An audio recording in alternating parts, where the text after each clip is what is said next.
Welcome again to काउट्स academy. आज हम देखने वाले हैं लाइट। ये होपफुली लाइट के थ्योरी पार्ट का लास्ट लेक्चर हो और इसके बाद हम लोग देखेंगे न्यूमेरिकल। ठीक है, मुझे लगता है कि 10 लेक्चर हो गए होंगे लाइट पे, आज 10वां लेक्चर होगा। इसके बाद हम न्यूमेरिकल देखेंगे। ठीक है, तो स्टार्ट करते हैं। जो बचे हुए टॉपिक्स हैं, जैसा कि पिछले क्लासेस में भी मैंने कराया था कवर, जो बचे हुए टॉपिक्स हैं सीबीएसई बोर्ड के तो लगभग कवर हो गए हैं। आईसीएसई बोर्ड वाले जो बचे हुए टॉपिक्स हैं उनको मैं कवर करा रहा हूँ। और ये उसमें से आपको factors affecting refractive index, multiple mirror image formation from thick glass plate या मिरर, ये सब भी बताया था। आज हम देखेंगे रिफ्रैक्शन थ्रू ग्लास प्रिज्म।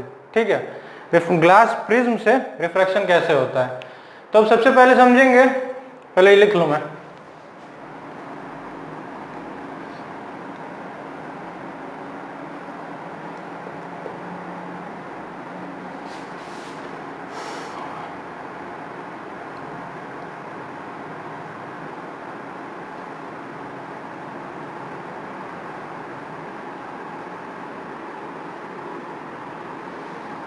इसके बाद हम टोटल इंटरनल रिफ्लेक्शन और उसके एप्लीकेशंस भी देखने वाले हैं। ठीक है, पहले ही देखते हैं प्रिज्म। तो सबसे पहले हम समझेंगे प्रिज्म होता क्या है। तो प्रिज्म को समझने के लिए हमें ऐसा ध्यान रखना होगा कि प्रिज्म एक 5 प्लेन सरफेसेस का एक 3 डायमेंशनल फिगर होता है। एक सॉलिड फिगर जो कि 3 डायमेंशनल हो, जैसे ये आपका टेबल चेयर जो आप ऊपर नेकेड आई से देख सकते हैं वो आपको 3 डायमेंशनल फिगर में दिखता है। ऐसे ही एक 3 डायमेंशनल फिगर इसके 5 प्लेन सरफेसेस हो और 5 प्लेन सरफेसेस में 2 ऐसे फ्लैट सरफेसेस हो जो कि बेस का काम कर रहे हो। ठीक है, और वो बेस कैसा भी हो सकता है। जैसे कैसा होने का मतलब कि स्क्वायर भी हो सकता है, पेंटागन, हेक्सागन, ऑक्टागन, कुछ भी हो सकता है। लेकिन हम जो स्टडी करने वाले हैं आज वो होगा triangular prism. Triangular prism in the sense जिसके 2 बेसेस जो हो, 5 फ्लैट सरफेसेस मैंने बताया, उसमें जो 2 सरफेस जो बेस का काम करे वो क्या हो, ट्रायंगल्स हो। तो बनाते हैं हम एक प्रिज्म, देखते हैं कैसा बनेगा। तो प्रिज्म आप देखेंगे, इमेजिन कीजिएगा यहाँ पे ये तो 2 डायमेंशनल बोर्ड है ना, ऐसे आप सोच सकते हैं। ठीक, जैसे ये ट्रायंगुलर प्रिज्म मैं बना रहा हूं। ट्रायंगुलर प्रिज्म में क्या होगा, ट्रायंगुलर प्रिज्म में 2 क्या हो गए, बेसिस हो गए ट्रायंगल के। और बाकी आपको क्या करना है, इन तीनों वर्टेक्स को क्या करना है, मिलाना है, जिससे कि एक और 3 सरफेसेस बन जाए और 3 और 2 5 हो जाए। ठीक है, सरफेसेस। तो इसमें क्या किया मैंने, ऊपर वाले को ऊपर वाले से ऐसे जोड़ दिया। ठीक, अब क्या कर सकता हूं, इस वाले को लास्ट वाले से ये। ठीक, और ये ऊपर वाला जो है उसको कैसे, इस वाले से। ठीक, तो इस तरह से मैंने जोड़ा इसको, तो एक तरह से प्रिज्म का काम कर रहा है प्रिज्म। ठीक है, या ऐसे मैं बना सकता हूं, कैसे, ये इसको जोड़ दिया, इस वाले को पीछे ऐसे जोड़ दिया, इस वाले को ऐसे जोड़ दिया। ठीक है, और इन दोनों को मिला दिया, तो ये हमारा क्या हो गया, प्रिज्म है। ठीक है, मैंने कुल मिला के ये कहने का मतलब ये 3 डायमेंशन में कैसे शो कर सकते हैं इस 2 डायमेंशनल बोर्ड पे, मैंने वो दिखाया। ठीक, तो 2 सरफेसेस और बाकी ये 3, नीचे के 2, नीचे का 1 और ये 2 इस साइड, मैंने ये इस वाले से जुड़ा ये सरफेस, इस वाले से जुड़ा ये सरफेस और नीचे वालों से जुड़ा एक सरफेस। तो 3 और 2 5, यही आपका प्रिज्म होता है। ठीक है, तो प्रिज्म तो देख लिया आपने। तो प्रिज्म जब हम बनाते हैं ऐसे, जब हम रिफ्रैक्शन पढ़ेंगे थ्रू ग्लास प्रिज्म, तो हम देखेंगे रिफ्रैक्शन में हम केवल एक सरफेस बना रहे होंगे प्रिज्म का, for the sake of our convenience. कहने का अर्थ ये है कि जब मैं रिफ्रैक्शन कराऊंगा प्रिज्म से, तो मैं ये कहूंगा कि ये मेरा एक प्रिज्म है। ठीक है, क्यों कह रहा हूं, क्योंकि हमारे लिए इजी होगा। 3 डायमेंशन में करेंगे तो कठिन हो जाएगा। तो यहाँ पे मैंने मान लिया इसके पीछे पूरा क्या है, प्रिज्म है। ये प्रिज्म का कौन सा सरफेस है, आगे वाला फ्रंट सरफेस है। ठीक है, अब मैं क्या कर रहा हूं, अब इस पे क्या होंगी, लाइट रेज इंसिडेंट होंगी। तो लाइट रेज मैं इंसिडेंट कराऊंगा। ठीक, मान लीजिए ये कोई इंसिडेंट रे होगी। ठीक है, अब क्या होगा, हमें पता है ये क्या है, इस पे ये कोई प्रिज्म का है, मान लीजिए ABC है। ठीक, समझिएगा ध्यान से। तो ये एंगल जो नॉर्मल के साथ बनाएगी इंसिडेंट रे, वो क्या होगी, I1 एंगल ऑफ इंसिडेंस, ठीक है। ये क्या होगी, रेयरर से डेंसर मीडियम में। प्रिज्म क्या है, सॉलिड सरफेस है, ट्रांसपेरेंट मीडियम है कोई, ठीक है। ग्लास हो सकता है, फ्लिंट ग्लास हो सकती है, क्राउन ग्लास हो सकती है, ठीक है। जैसे डायमंड भी क्या है, उसमें भी क्या होगा, रिफ्रैक्शन होगा, लेकिन प्रिज्म नहीं है, ठीक। तो यहां पे क्या होगा, टिल्ट करेगी टुवर्ड्स द नॉर्मल, ठीक है। ये क्या हो गया आपका R1, क्यों, because this is the refracted रे which is making the angle of refraction from with the angle ये नॉर्मल वाले लाइन के साथ, ठीक है। तो उसके साथ बनाया तो R1 एंगल ऑफ रिफ्रैक्शन हो गया। अब ये हमें देखना है कि ये जो ओरिजिनल वाली लाइन होगी, समझिएगा एक सेकंड, ठीक। ये जो इंसिडेंट रे जा रही है उसको सीधे अगर हम ट्रेस करते हैं आगे तो इसका ओरिजिनल पाथ होगा, और ये क्या हो रही है, रिफ्रैक्ट हो गई। तो इसको हम मानते हैं कितना डिविएट हो गई, तो वो हो गई Δ1। सुनते रहिएगा, अगर छोटा हो तो भी सुनते रहिएगा ताकि ध्यान से समझ में आए कि Δ1 क्या है, Δ2 क्या है। अब क्या होगा, अब बताइए क्या होगा। अब यहाँ पे एक नॉर्मल ड्रॉ करेंगे, अब इसे बाहर भी तो निकलना है, ठीक। यहाँ नॉर्मल ड्रॉ करेंगे तो अब ये डेंसर से रेयरर की तरफ जा रही है, तो और क्या होगा, ये इसको मानते हैं हम I2। क्या होगा, ये इमर्जेंट रे है, ये क्या थी हमारी इंसिडेंट रे, ये क्या है हमारा इमर्जेंट रे, ठीक है। ध्यान से समझिएगा, ये इमर्जेंट रे ने कितना बनाया नॉर्मल के साथ एंगल I2, ठीक है। अब ये बताइए I2 जो इमर्जेंट रे बना रही है एंगल नॉर्मल के साथ एंगल, उसको अगर पीछे की तरफ ट्रेस करेंगे तो हम देखेंगे कि इसका जो ओरिजिनल पाथ है ये वाला, वो क्या है, वो कितना बना रहा है, ये रिफ्रैक्टेड रे के साथ एंगल, देखिए इसने बनाया Δ2, यानी कि ये जो है इसका एंगल ऑफ डेविएशन क्या है, Δ2 है। तो हम जानते हैं ये एक ट्रायंगल फॉर्म हो रहा है, देखिएगा ध्यान से, 1 2 और 3 वर्टेक्स हैं, तीनों को ज्वाइन किया तो एक ट्रायंगल फॉर्म हो रहा है। और ये ट्रायंगल जो फॉर्म हो रहा है उसके दो इंटीरियर अपोजिट एंगल्स का सम, ये ट्रायंगल की प्रॉपर्टी है, आप ट्रायंगल में देखेंगे उसका क्या होता है, वो एक्सटीरियर एंगल के सम के इक्वल होता है, ठीक। तो हमने मान लिया कि एक्सटीरियर एंगल का सम ये क्या है, डेल्टा क्या है, डेल्टा क्या है, हो जाएगा हमारा Δ1 प्लस Δ2, ठीक है। ध्यान से समझ रहे हैं आप, ठीक, देखते रहिए, ठीक है। अब क्या करेंगे, एक बात बताइए, इसको भी मिला दिया मैंने, मान लिया इसको n, ठीक। एक चीज बताइए, ये R2 था हमारा इस नॉर्मल से बनाने वाली, ठीक। अब ये बताइए, हमने देख लिया कि delta is equal to Δ1 plus Δ2 होता है। अब हम क्या कर सकते हैं इसमें, यहां मैंने Δ1 को अगर निकालना चाहूं तो Δ1 कितना हो जाएगा, I1 माइनस R1।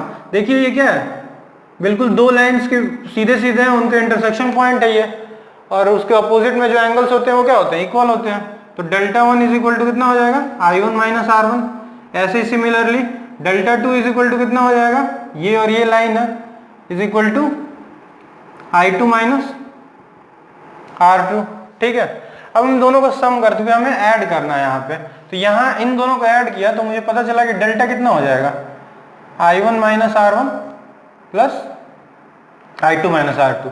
अगर इन दोनों को मैं एक साथ ले आऊँ, I1 वाले I के टर्म को और R के टर्म को, तो मेरे पास आ गया एक रिलेशन, बहुत प्यारा सा, क्या बना मेरे पास रिलेशन कि जो एंगल ऑफ डेविएशन है, नेट एंगल ऑफ डेविएशन कितना है, sum of the angle of incidence plus angle of emergence, और उसका किसका डिफरेंस है, इन दोनों का सम का, यानी कि जो दोनों एंगल ऑफ रिफ्रैक्शन बना रहा है प्रिज्म के भीतर, उनके सम का डिफरेंस ही क्या है, आपका नेट एंगल ऑफ डेविएशन है, ठीक है।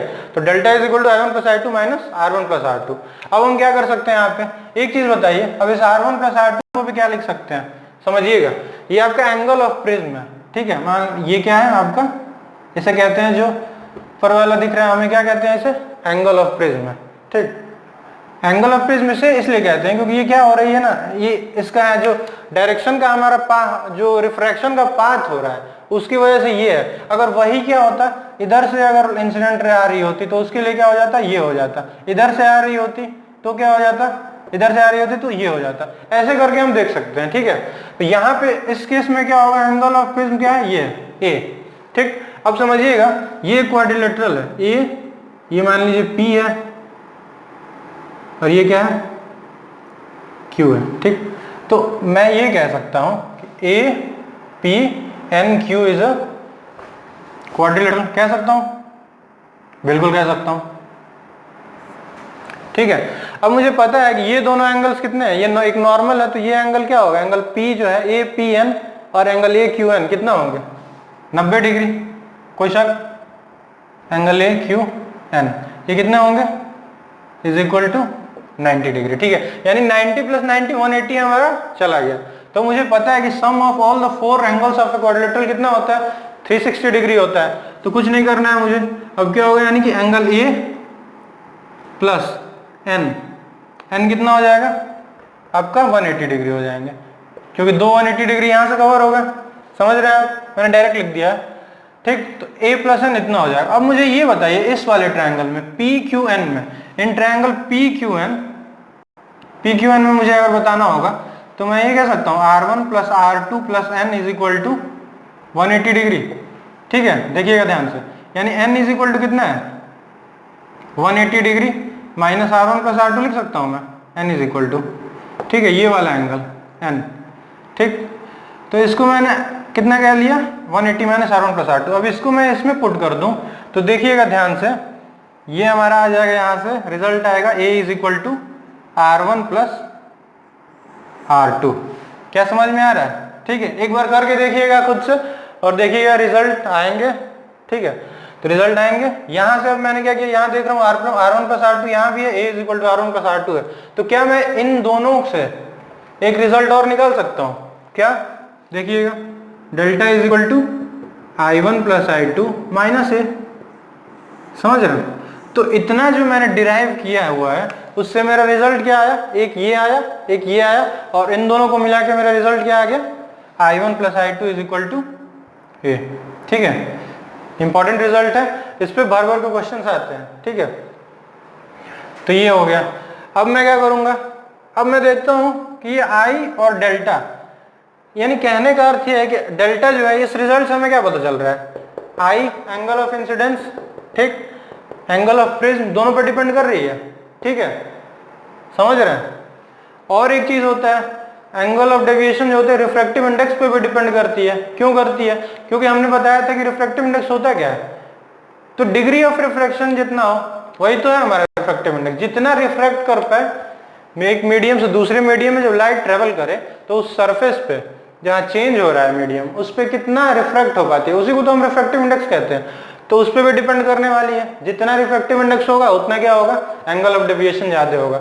अच्छा ये बताइए, क्या वेवलेंथ पर डिपेंड करने वाली है, बिल्कुल करने वाली है। क्यों, क्योंकि हमने पढ़ा था कि म्यू जो होता है, यानी कि रिफ्रैक्टिव इंडेक्स जो होती है, हमने देखा था क्या होता है,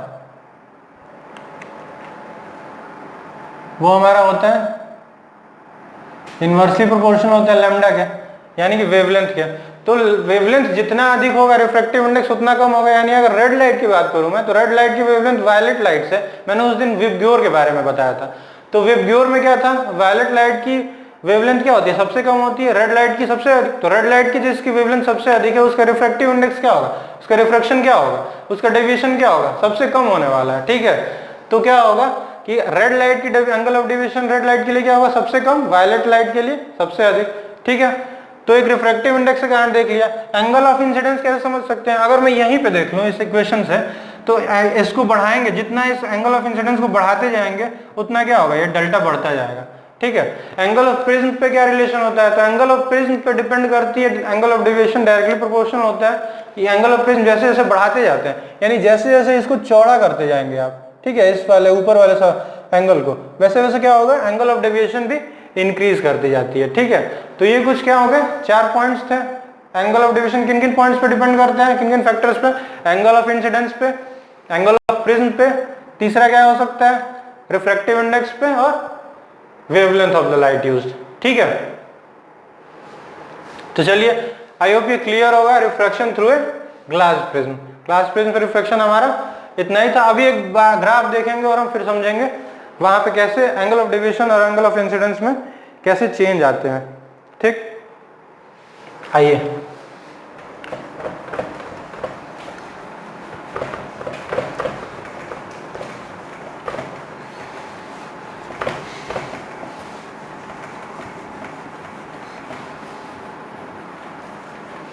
अब हम क्या कर रहे थे कि रिलेशन जो हमारा निकल के आया था वो क्या था, delta is equal to I1 plus I2 minus A. ठीक है, अब यानी मुझे पता चल गया कि एंगल ऑफ इंसिडेंस पे ये बिल्कुल डिपेंड करने वाली है, एंगल ऑफ डेविएशन। ठीक है, एंगल ऑफ डेविएशन अगर डिपेंड करने वाला है तो मैंने अगर ग्राफ खींचना चाहूँ इन दोनों के बीच,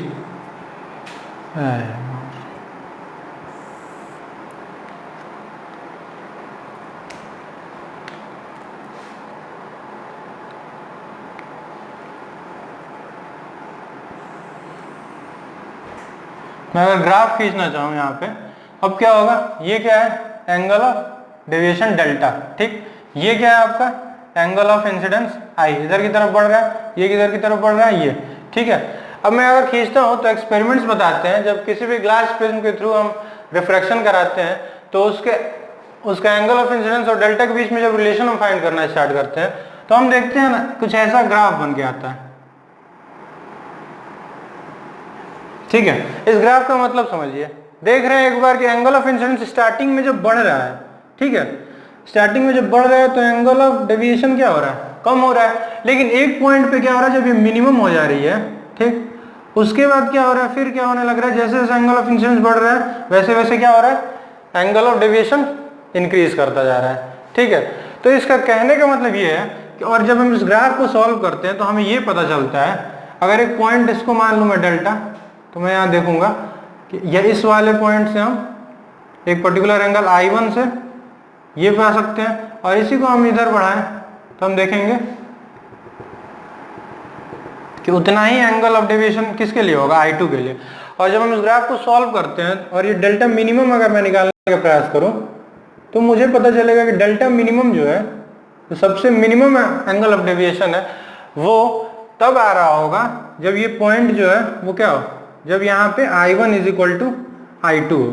ये बात ध्यान रखने वाली है, मतलब डेल्टा मिनिमम कब होगी, when I1 is equal to I2, और हम कह सकते हैं यहाँ पे R1 is equal to R2। ये सॉल्व करने का मतलब क्या होता है, ग्राफ सॉल्व करने का मतलब ये होता है कि जैसे हम डिफरेंशिएट कर रहे होंगे, डिफरेंशिएशन आप 11th-12th में पढ़ने वाले हैं, तो उसमें हम देखेंगे ना कि किस, जैसे एंगल ऑफ डेविएशन को I के रिस्पेक्ट में चेंज कराना था तो उसको हम डिफरेंशिएट करेंगे तो उससे मैक्सिमम या मिनिमम वैल्यू आती है ग्राफ में। ठीक है, तो वहां से मेरा निकल गया कि I1 is equal to I2 होगा, तब डेल्टा मिनिमम होगा और R1 is equal to R2 होगा। तो हम यार यहाँ ये रिजल्ट लिख सकते हैं कि अगर मुझे डेल्टा मिनिमम कहना हो तो I1 is equal to I2 है, तो I1 प्लस I2 कितना हो जाएगा, अगर मैं I कह लूँ तो 2I माइनस ए हो जाएगा।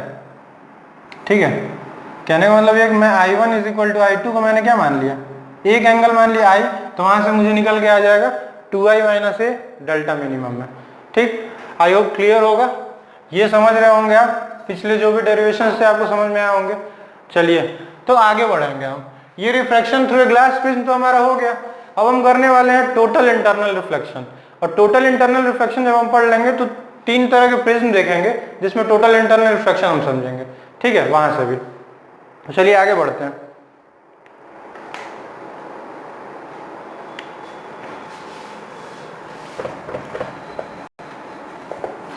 अब टोटल इंटरनल रिफ्लेक्शन समझने से पहले हमें पता होना चाहिए क्रिटिकल एंगल क्या होता है।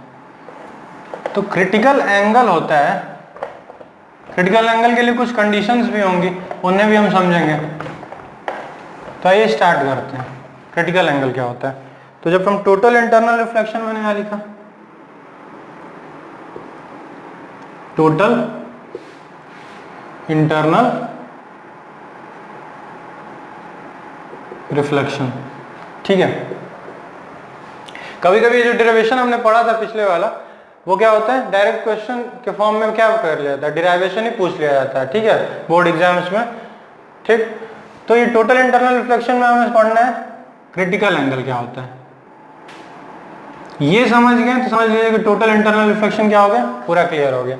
अब एक बात समझिए, एक चीज समझना, ये कंडीशन है एक तरह से टोटल इंटरनल रिफ्लेक्शन की, कि हम क्या करा रहे होंगे, कि हम क्या कर रहे थे, पहले क्या था कि रेयरर से डेंसर भी पास करा रहे थे, डेंसर से रेयरर भी पास करा रहे थे, लेकिन हमें एक कंडीशन के यहाँ फॉलो करना है अगर हमें टोटल इंटरनल रिफ्लेक्शन कराना है। तो टोटल इंटरनल रिफ्लेक्शन का मतलब होता है कि 100% क्या हो, जो रिफ्रैक्टिंग सरफेस हो, ट्रांसपेरेंट सरफेस है, उससे क्या हो जाए 100% रिफ्लेक्शन हो जाए। तो ये कैसे पॉसिबल है, तो यहाँ पे हम समझ रहे हैं, ठीक है।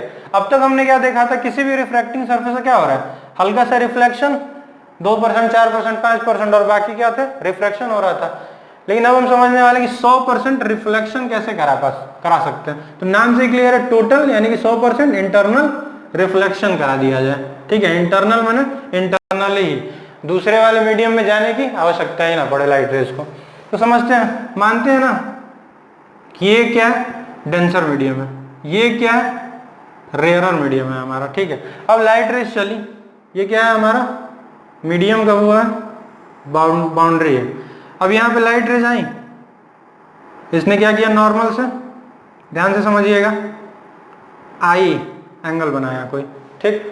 अब क्या हुआ, ये डेंसर से क्या हो रही है, रेयरर में जा रही है, तो क्या होगा, ये नॉर्मल से दूर जाएगी, ऑब्वियस है।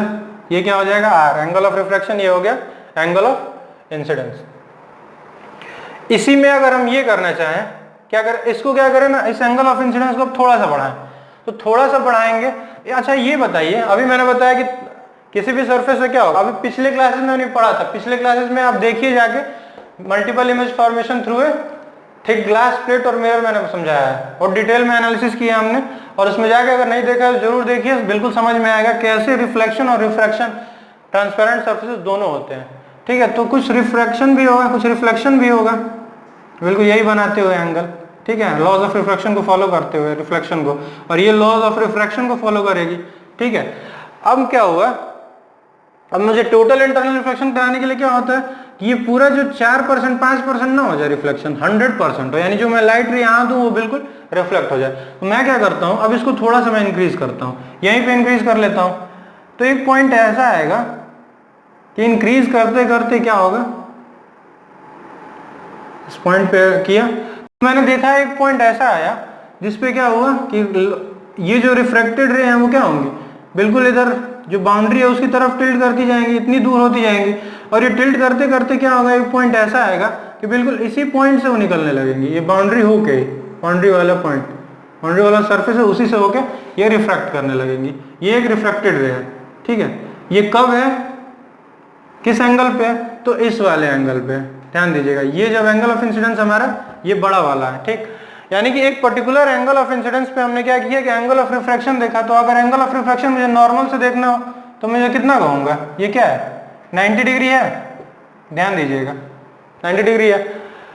अगर मैं इस ये कहूँ फिर कि थोड़ा सा एंगल ऑफ इंसिडेंस और बढ़ा लेता हूँ, थोड़ा सा जैसे ही मैंने बढ़ाया पता चला मुझे क्या हुआ कि एंगल ऑफ इंसिडेंस मैंने थोड़ा सा जैसे ही बढ़ाया तो ये यहाँ जा रही है, और ये क्या हो गई, बिल्कुल ही क्या हो गई, अंदर ही क्या हो गई, रिफ्लेक्ट हो गई। समझ रहे हैं, इसी को हम कहते हैं टोटल इंटरनल रिफ्लेक्शन। यानी कि जो ये नॉर्मल से जितनी दूर बढ़ाते जा रहे थे हम, क्या हो रहा था, उतना दूर ये सरफेस के, उतना पास ये सरफेस के आती जा रही थी रिफ्लेक्टेड रे, और एक समय ऐसे आया जिस एक पर्टिकुलर एंगल ऑफ इंसिडेंस पे ये क्या होगा, बिल्कुल रिफ्लेक्ट, एंगल ऑफ रिफ्लेक्शन कितना होगा, 90 डिग्री, बिल्कुल ये सरफेस के थ्रू निकल गई। और इसी एंगल ऑफ इंसिडेंस को हम क्या कहते हैं, क्रिटिकल एंगल कहने वाले हैं। समझ रहे हैं, उसी पर्टिकुलर एंगल ऑफ इंसिडेंस को हम क्या कहने वाले हैं, क्रिटिकल एंगल, ठीक है। यानी क्रिटिकल एंगल हम किसे कह सकते हैं, the angle of incidence at which angle of refraction in the rare medium is 90 degree, this is called critical angle, ठीक है। और इससे जैसे ही मैंने बढ़ाया उससे क्या होने लगा, मुझे कोई किसी भी तरह का रिफ्रैक्शन देखने को नहीं मिला, फिर मुझे क्या देखने को मिलने लगा, टोटल इंटरनल रिफ्लेक्शन। यानी कि टोटल इंटरनल रिफ्लेक्शन के लिए हमें क्या चाहिए, I ग्रेटर देन C। क्या I लेस देन C पे होगा, नहीं होगा। I is equal to C पे क्या होगा, angle of reflection is 90 degree, ठीक है। तो अब मैं क्रिटिकल एंगल और एंगल ऑफ रिफ्लेक्शन के बीच में रिलेशन निकालना चाहूँ तो मैं क्या करूंगा, अगर मैं मान लो ये ग्लास है, डेंसर मीडियम है, और ये एयर या वैक्यूम है, तो मैं ये कहूंगा कि मुझे पता है कि लाइट रेज कहाँ से कहाँ जा रही है, डेंसर से रेयर, यानी ग्लास से एयर में जा रही है, तो ग्लास से एयर में जा रही है, तो refractive index of air with respect to glass अगर मैं निकालना चाहूं तो मैं लिखूंगा कितना, sine i upon sine r, ठीक है। अब मुझे दिख रहा है यहां से क्या कि refractive index of air with respect to glass क्या होगा, साइन आई क्या होगा, साइन सी, और ये साइन आर कितना है, साइन सी पे कितना है value, angle of refraction 90 degree है। तो मैं यहां से निकाल सकता हूं कितना निकाल सकता हूँ, इसको इरेज कर देते हैं। ठीक, यहाँ से एक अच्छा सा रिजल्ट आने वाला है जिसपे क्वेश्चंस आते हैं। तो यहाँ से मैंने देखा कि म्यू ए जी आपका कितना आ गया, साइन सी। ठीक है, तो ये क्या एयर का विथ रिस्पेक्ट टू ग्लास है। ठीक, अगर मैं यहीं पे निकालना चाहूँ प्रिंसिपल ऑफ रिवर्सिबिलिटी अप्लाई कर दूं और ये mu of glass with respect to A निकालना चाहूँ तो क्या हो जाएगा, 1/sin c। ये रिजल्ट आपको याद रखना है। ठीक, तो ये हमें क्या निकल के आया, 1/sin c एक रिजल्ट आया जिसपे क्या होगी, ये वो रिफ्रैक्टिव इंडेक्स है जिसपे क्या होने वाला है, ये वो रिफ्रैक्टिव इंडेक्स की वैल्यू है जिसपे एंगल ऑफ इंसिडेंस अगर c हो तो क्या होगा, टोटल इंटरनल रिफ्लेक्शन होने वाला है। ठीक है, अब यहां से हम देखेंगे एक चीज, ये रिजल्ट तो हमें मिल गया तो टोटल इंटरनल रिफ्लेक्शन के बारे में हम पता चल गया। तो यहां से हम देख रहे हैं कि टोटल इंटरनल रिफ्लेक्शन किस पे डिपेंड कर सकती है, ये क्रिटिकल एंगल अगर मैं कहूं तो किस पे डिपेंड कर रही है, ये बिल्कुल रिफ्रैक्टिव इंडेक्स पर डिपेंड कर रही है। अगर क्रिटिकल एंगल मैं बढ़ाता हूं, ठीक है, तो ये टोटल क्या होगा, डिनोमिनेटर बढ़ जाएगा। साइन जो होता है एंगल बढ़ाने पे क्या होता है, साइन की वैल्यू बढ़ती है, तो ये बढ़ा तो ये घटा, पूरा फ्रैक्शन क्या हो गया, घट गया। यानी कहने का अर्थ ये है क्रिटिकल एंगल बढ़ाने, जितना रिफ्रैक्टिव इंडेक्स ज्यादा होगा उतना क्या होगा, क्रिटिकल एंगल कम होने वाला है। ठीक है, समझ रहे हैं। तो यहां से हमें क्या हो गया, क्रिटिकल एंगल के फैक्टर्स पता चल गया। क्या टेम्परेचर पर डिपेंड करेगा, बिल्कुल कर सकता है। क्यों, क्योंकि मुझे पता है कि C जो है क्रिटिकल एंगल रिफ्रैक्टिव इंडेक्स पर डिपेंड कर रहा है, और रिफ्रैक्टिव इंडेक्स किन किन फैक्टर्स पर डिपेंड करता है वो हमने क्या पढ़ा था, पिछले लेक्चर में पढ़ा था, जाके देखिए जरूर। ठीक है, बहुत कम व्यूज आए हैं उस पर, जाके देखिए उसको। ठीक, तभी ये क्लियर हो पाएगा पूरा डिटेल में। ठीक है, तो ये समझ लिया हमने। और रिफ्रैक्टिव इंडेक्स किस पे, टेम्परेचर पे, नेचर ऑफ द मीडियम पे, wavelength of the light use पे डिपेंड करता है। तो वहां से हम देखेंगे कि टेम्परेचर बढ़ाएंगे तो क्या होता है, रिफ्रैक्टिव इंडेक्स कम होता है। रिफ्रैक्टिव इंडेक्स कम होने का मतलब क्या हो रहा है, क्रिटिकल एंगल बढ़ने वाला है। टेम्परेचर बढ़ाओ, क्रिटिकल एंगल बढ़ा। अगर मैं ये कहूं कि वेवलेंथ पे कैसे डिपेंड करेगी, तो वेवलेंथ जितना ज्यादा होता है उतना रिफ्रैक्टिव इंडेक्स कम होगा, यानी कि रिफ्रैक्टिव इंडेक्स कम होगा यानी क्रिटिकल एंगल अधिक होगा। क्रिटिकल एंगल अधिक होगा जिसका वेवलेंथ ऑफ द लाइट अधिक होगा। ठीक है, समझ गया। तो यहां से मुझे पता चला क्रिटिकल एंगल पता चला। अभी मैंने पिछले वाले में बताया था जो रिफ्रैक्शन पढ़ रहे थे प्रिज्म से, वहां हमने बताया था एंगल ऑफ डेविएशन किन किन बातों पर डिपेंड करता है। तो ये चीजें नोट कर लिया कीजिए आप। ठीक है, जैसे जैसे मैं बोलता हूँ वो क्या, और क्रिटिकल एंगल किस पर डिपेंड कर रहा है ये भी पता चल गया। ठीक है, तो ये हमें क्रिटिकल एंगल अब पता चल गया। टोटल इंटरनल रिफ्लेक्शन की कुछ एप्लीकेशंस देख लेते हैं। कुछ एप्लीकेशंस में आ गया, यहाँ हमें देखना होता है कि रेनबो क्या होती है। तो रेनबो किस लिए, रेनबो जो होता है हमें कैसे पता चलता है हो रही है, वो टोटल इंटरनल रिफ्लेक्शन के कारण होता है। ठीक है, हमें दिखाई देता है। जैसे मिराज फॉर्मेशन, मिराज फॉर्मेशन क्या होता है, मिराज जो होता है मृग तृष्णा कहते हैं इसको। मृग तृष्णा क्या होती है कि जब आप डेजर्ट या फिर गर्मियों के दिनों में देखा होगा आपने कि दूर देखने पे कुछ रास्ते में ही देखेंगे आप, खाली जगहों पे क्या होगी, लहर की तरह, पानी की तरह कुछ बहता दिखेगा। वो किस कारण से होता है, मिराज। इसमें क्या होता है, क्यों मृग तृष्णा कहते हैं इसे हमें हिंदी में, तो मृग तृष्णा कहने का अर्थ ये होता है कि जो अगर डेजर्ट में कहीं किसी भी जंगल में डेजर्ट में अगर कोई हिरण, डियर जो है मृग, वो फंस जाता है तो उसे हर जगह क्या होता है, गर्मी के दिनों में क्या होता है, उसे प्यास लगती है और हर जगह उसे पानी दिखाई देता है। वो दौड़ दौड़ के वहां जाता है और क्या होता है, पानी रहता नहीं है। ठीक है, तो उससे क्या होती है, उसकी डेथ हो जाया करती है। ठीक, तो वो उसे कहते हैं इसलिए मिराज, मृग तृष्णा। ठीक, मिराज फॉर्मेशन। ऑप्टिकल फाइबर इस प्रिंसिपल पे काम कर रहा होता है। ऑप्टिकल फाइबर में क्या होता है कि टोटल इंटरनल रिफ्लेक्शन के कारण बहुत लॉन्ग डिस्टेंसेस तक हम क्या करा सकते हैं, लाइट रेडिएशन को क्या करा सकते हैं, ट्रेवल करा सकते हैं। ठीक, किसी भी रेडिएशन को करा सकते हैं। इनफैक्ट ऑप्टिकल फाइबर्स का यूज ही तो हम अब इंटरनेट वगैरह में कर रहे हैं, तो वहां पे क्या हो रहा है, अलग रेडिएशन है, उनका भी क्या हो रहा है यूज, जो भी रेज है उनको मूव करा पा रहे हैं हम लॉन्ग डिस्टेंसेस तक टोटल इंटरनल रिफ्लेक्शन के कारण। ठीक है, तो ये कुछ यूजेस हो गई जिनका हम, ये एप्लीकेशंस जिनका हम टोटल इंटरनल रिफ्लेक्शन का देखते हैं, इनमें यूज होता है उसका। ठीक, ये हमारे क्रिटिकल एंगल हो गया। क्रिटिकल एंगल किन किन बातों पर डिपेंड करता है वो हमने देख लिया। ठीक है, तो चलिए आगे देखते हैं कि जो प्रिज्म मैंने बताया अभी कि 3 तरह के प्रिज्म देखेंगे, वहां पे कैसे टोटल इंटरनल रिफ्लेक्शन हो सकता है। ठीक,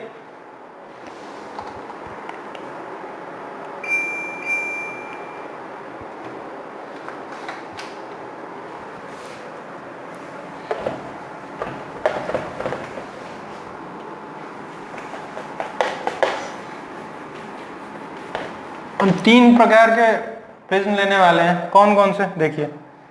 तो प्रिज्म हम लेने वाले हैं, जैसे कि मैंने मान लिया एक प्रिज्म है ऐसा, एक आइसोस्केल्स राइट एंगल ट्रायंगल है, उस फॉर्म का एक प्रिज्म है, यानी ये 90 डिग्री है और ये दोनों क्या होंगे 45 डिग्री। ठीक है। अब होगा क्या कि मुझे क्या कराना है, मान लीजिए मैंने बिल्कुल परपेंडिकुलर इंसिडेंट कराया, तो मुझे पता है लॉ ऑफ रिफ्रैक्शन क्या कहता है कि बिल्कुल सीधी निकल जाएगी। ठीक है, सीधी निकली, ये नॉर्मल हो गया। अब क्या हो गया, ये ऐसे, यानी ये रिफ्रैक्ट ना करके क्या हो गई, रिफ्लेक्ट कर गई। क्यों कर रही है देखिएगा। एक बात होती है, मान लीजिए ग्लास है और ये एयर हो गया, तो हमारे पास क्या होता है, क्रिटिकल एंगल्स के कुछ क्रिटिकल एंगल्स होते हैं हमारे पास, कुछ पर्टिकुलर वैल्यूज होती हैं पर्टिकुलर पेयर ऑफ मीडियम के लिए। जैसे ग्लास एयर इंटरफेस के लिए, ये इंटरफेस किसे कहते हैं, ये जो बाउंड्री है दो मीडियम्स की, तो ग्लास एयर इंटरफेस के लिए हमारे पास क्या होता है 42 डिग्री क्रिटिकल एंगल होता है। यानी कि 42 डिग्री से अधिक अगर एंगल ऑफ इंसिडेंस हो ग्लास एयर इंटरफेस पर, इंटरफेस और टोटल इंटरनल रिफ्लेक्शन के लिए हमने पता है कि नेसेसरी कंडीशंस क्या थे कि क्रिटिकल एंगल से क्या होगा, एंगल ऑफ इंसिडेंस बड़ा होगा और डेंसर मीडियम से रेयर मीडियम में जाना चाहिए। ठीक है, इसलिए ग्लास एयर इंटरफेस पे हम देखेंगे इस वाले सरफेस पे 42 डिग्री से अगर एंगल अधिक होता है तो क्या होता है, हमारा टोटल इंटरनल रिफ्लेक्शन होता है। तो यहाँ पे मैंने देखा कि ये 90 डिग्री पे आ रही थी, ये 45 है तो ये भी 45 हो जाएगा, ये 45 है तो क्या हो जाएगा, ये नॉर्मल है तो ये भी 45 हो गया। यानी कि देखिए एंगल ऑफ इंसिडेंस कितना है 45 डिग्री है, जो कि 42 डिग्री से अधिक है, इसलिए क्या हो रहा है टोटल इंटरनल रिफ्लेक्शन, तो ये भी क्या हो जाएगी 45 डिग्री। तो ये हो गया एक केस। अगला केस क्या हो सकता है, अगला केस हमारा हो सकता है, बताइए। अगला केस हमारा हो सकता है, मान लीजिए अब 45 ना लेके मैं इसे 60 ले लूं और ये 30 ले लूं, ठीक, ये 90 ले लूं। अब क्या कर सकता हूं मैं, ये ऐसे ही फिर आई लाइट रेज, ठीक है, ये 90 पे इंसिडेंट है, ये कितना हो जाएगा 60 डिग्री, ये नॉर्मल है।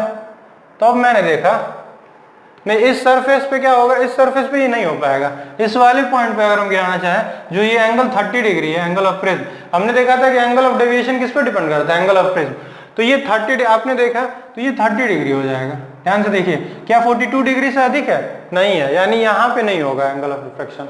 ठीक है, तो इसका मतलब ये है कि मुझे कुछ चेंजेस लाने पड़ेंगे, यानी कि इस वाले सरफेस को क्या करना पड़ेगा, इस वाले सरफेस पे इंसिडेंट कराना पड़ेगा, इस वाले ये जो एंगल है उसको ध्यान में रखते हुए मुझे यहाँ पे कुछ चेंजेस लाने पड़ेंगे, तभी ये पॉसिबल हो पाएगा। कैसे पॉसिबल हो पाएगा, देखिए कैसे,